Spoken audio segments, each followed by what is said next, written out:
मनुष्य को इस संसार में कर्म ही सुख और दुख देते हैं। अपने कर्म ही सुख और दुख के दाता है। कर्मगत टारी न टरे। सदगुरु कबीर साहब ने कहा है कि कर्मों की गति टाले से नहीं टलती। कोई कहीं जाकर के किसी को धोखा दे करके, पाप करके, किसी का धन हड़प के, किसी की साथ में अन्य प्रकार का विश्वासघात करके कोई जा कर के देवी पे नारियल चढ़ावे, कोई जाकर के शंकर पे पानी चढ़ावे, कोई जाकर के हनुमान जी पे लड्डू चढ़ावे और हनुमान चालीसा करे, तो वो भी जो कर्म का करा हुआ है उससे कभी मिट नहीं सकता। श्री रामचंद्र जी ने कहा है,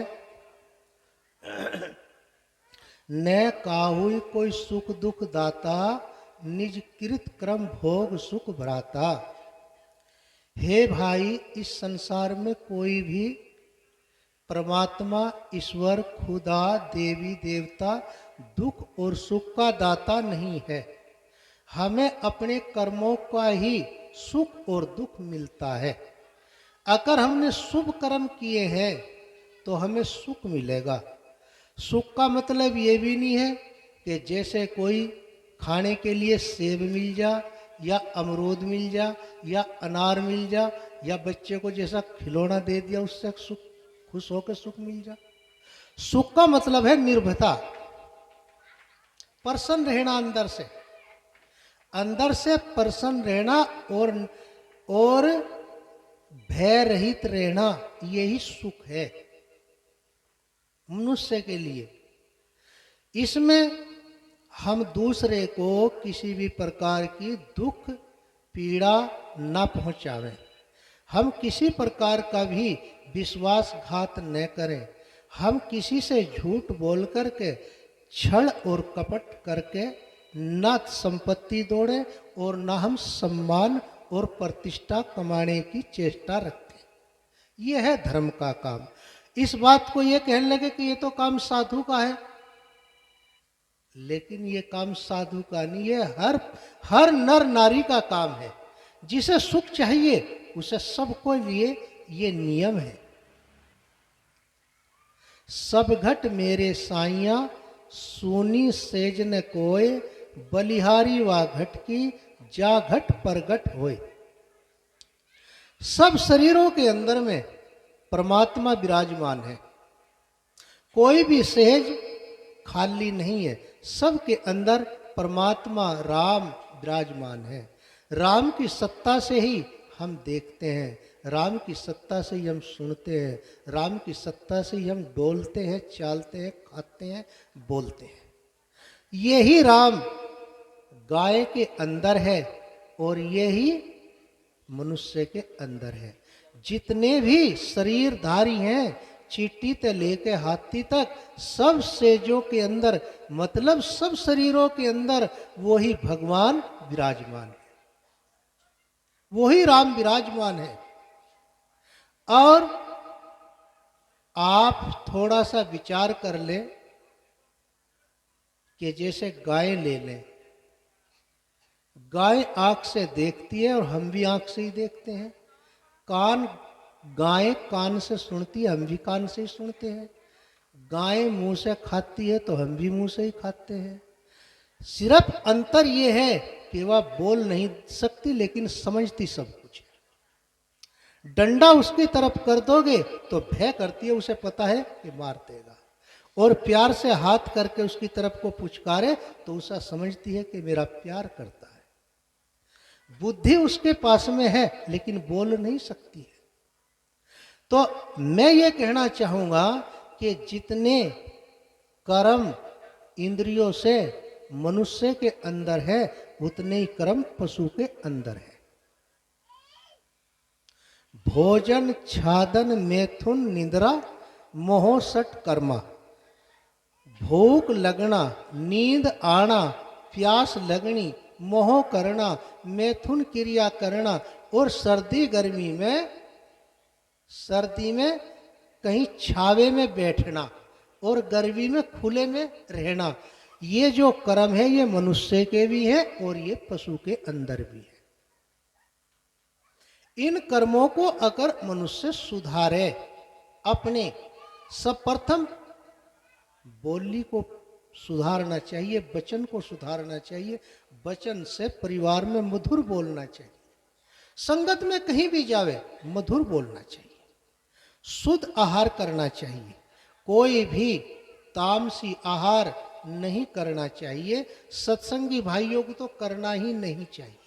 अगर जो करता भी हो तो उसके पास बैठना भी नहीं चाहिए, ताकि उसे थोड़ी सी ठेस लगे कि मेरा ये कुक्रम हैगा और इस कुक्रम को ना करूं तो मैं सबको अच्छा लगूंगा।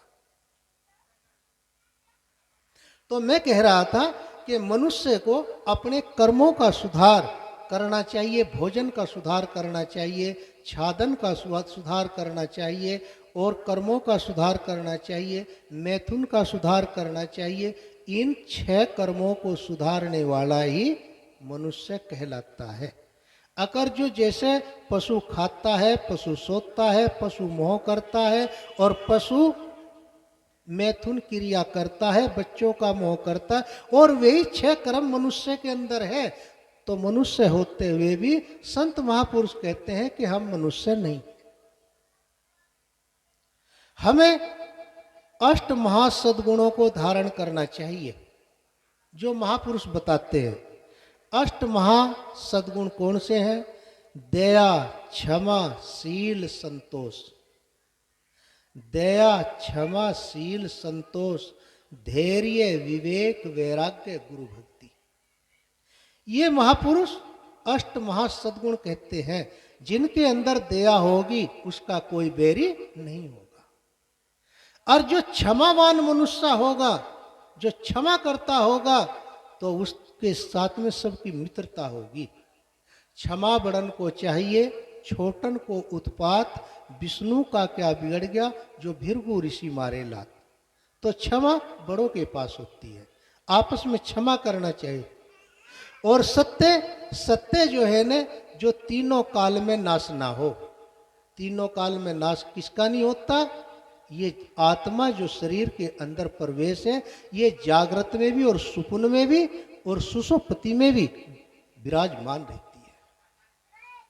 ये वो चेतन सत्ता है, चाहे चांद का और सूरज का प्रकाश घट जा, लेकिन जो अंदर आत्मा है इसका प्रकाश नहीं घट पाता हैगा। इसका प्रकाश तो बराबर रहता है, और ये नहीं आंख से ही रहता है, ये तो हर जगह शरीर में रहता है। थोड़ी सी तेज हवा लग जा ज्ञान होता है, थोड़ी सी गर्मी लगे ज्ञान होता है, कान से ज्ञान होता है, आंख से ज्ञान होता है, नाक से ज्ञान होता है, चारों तरफ से ज्ञान होता है। थोड़ी सी ठेकर लग जा ज्ञान होता है, थोड़ा सा ये कांटा लग जा पैर में ज्ञान होता है। या वो चेतन सत्ता अंदर है जो ज्योत की तरह प्रकाशितमान है। तो सब घट मेरे साइया, सूनी सेज ने कोय, बलिहारी वा घट की जा घट प्रगट होए। बलिहारी वा घट की, उस शरीर की जिसके अंदर सद्गुण संपन्न ये चेतन अपने स्वरूप को जान करके और समझ करके यो अपने पद में स्थिर हो जा।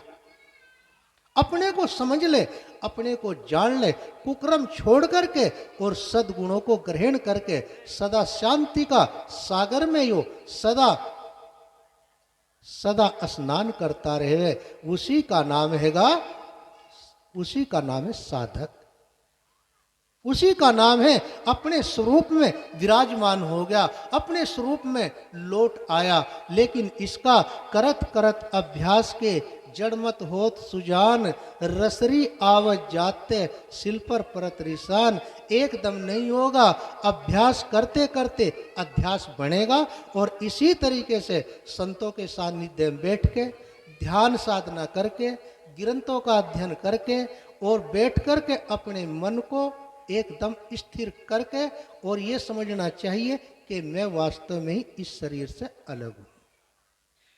तो किसी भी प्राणी को अपने तन से, मन से, वचन से दुख नहीं देना चाहिए। सबको समझना चाहिए जैसे कि सुख और दुख मेरे को होता है, वैसे ही सुख और दुख पूरे शरीरधारियों को होता है। लेके चिट्ठी तक और लगा के हाथी तक, जैसा सुख और दुख मैं अनुभव करता हूँ सभी अनुभव करते हैं।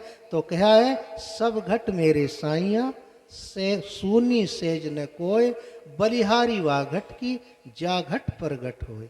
इन्हीं वाणियों के साथ मैं इन्हीं शब्दों के साथ अपनी वाणी को आराम देता हूँ। बोलिए सदगुरुदेव की जय।